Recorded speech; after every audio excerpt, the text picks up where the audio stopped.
Le 24 juillet, Jésus dit : Je t'ai déjà dit que tout le mal qui vous accable maintenant est le fruit de l'abandon de ma loi par les individus et par la société.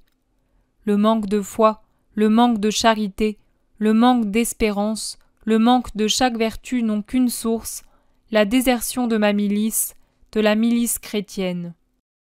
Comme d'une souche de racines vénéneuses, des tendances, des vices, des passions pires qu'humaines, démoniaques, ont jailli à la place de mes vertus. La plante de la vie chrétienne est morte dans presque tous les cœurs. Dans beaucoup, elle végète péniblement. Dans un petit nombre, elle est encore florissante, nourrie par le suc de vie, ornée de feuilles robustes. Il n'y a pas d'espoir que les choses changent. En fait, elles ne feront qu'empirer. Un bois envahi par des plantes parasitaires et des insectes nuisibles se dépouille toujours plus de ses feuilles et de ses fruits et finit par mourir. Il en va de même pour la société d'aujourd'hui, toujours plus brûlée, étouffée, corrodée par 1000 tendances vicieuses et 1000 péchés. Les principaux péchés, la haine, la luxure, la violence, la fraude. Les premières tendances, la négation de Dieu, les doctrines contraires à la mienne, le culte exagéré de soi-même, l'égoïsme et bien d'autres. Ma parole, semence et eau de vie et vraie vie, ne peut descendre dans les âmes. Elles sont trop prises par autre chose. La majorité des chrétiens a rejeté le Christ. À la place du Christ, ils se sont mis eux-mêmes ou le pouvoir, l'argent, la chair. Ceux qui sont moins fautifs le sont quand même, car ils n'ont pas la vraie miséricorde du prochain. Qui ne maudit pas? Qui ne peste pas de nos jours? Mais toi, fille que j'aime, ne maudis pas, ne peste pas. Laisse à ton Dieu la tâche de punir. Aime et aie pitié de tous, des coupables en premier. Ce sont des malheureux, ce sont des malheureux. Ils ont gâché tout le bien qu'ils avaient en accueillant le mal de Satan. Ils ont troqué une éternité de gloire pour une heure de gloire terrestre. Ils ont vendu leur âme à Satan pour 30 deniers. Ils sont les Judas de leur âme. Ils m'inspirent du dédain et de la pitié. Oui, même de la pitié, parce que je suis le Dieu de miséricorde et je ressens de la pitié pour mes enfants dévoyés. Aide-moi à les sauver de la dernière faute. Comme je voudrais pouvoir les pardonner. Toi, fille que j'aime, pardonne.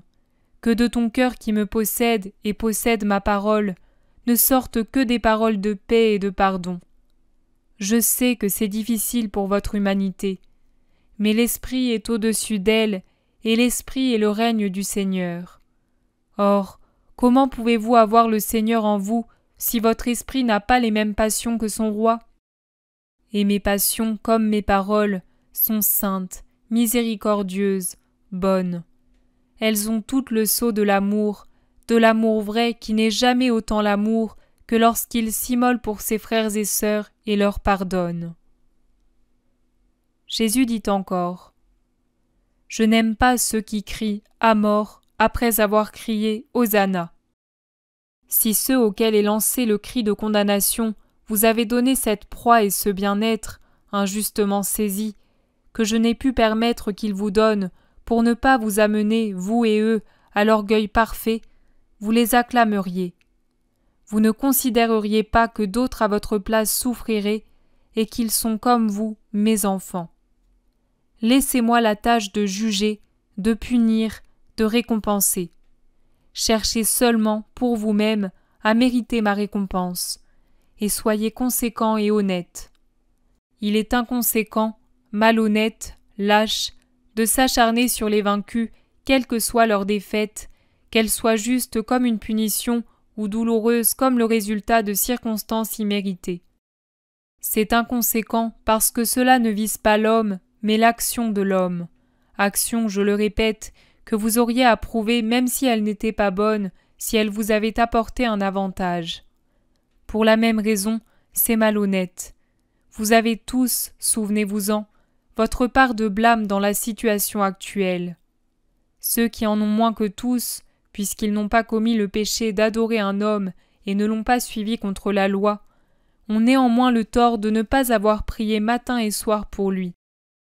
Les grands hommes ont besoin des prières des petits pour rester grands dans le bien. Et enfin, c'est lâche parce que s'acharner sur ceux qui ne sont plus puissants, mais au contraire sont les plus infortunés de tous, haïs par le monde entier, frappés par Dieu, est une faute aussi grave que d'opprimer les faibles. Ces choses, inconcevables pour la masse, sont le suc de ma loi. Et que ma loi soit suivie superficiellement et non dans sa substance, éprouvée par la façon dont les masses se révoltent contre ceux qui ne vous ont pas donné ce à quoi votre égoïsme s'attendait.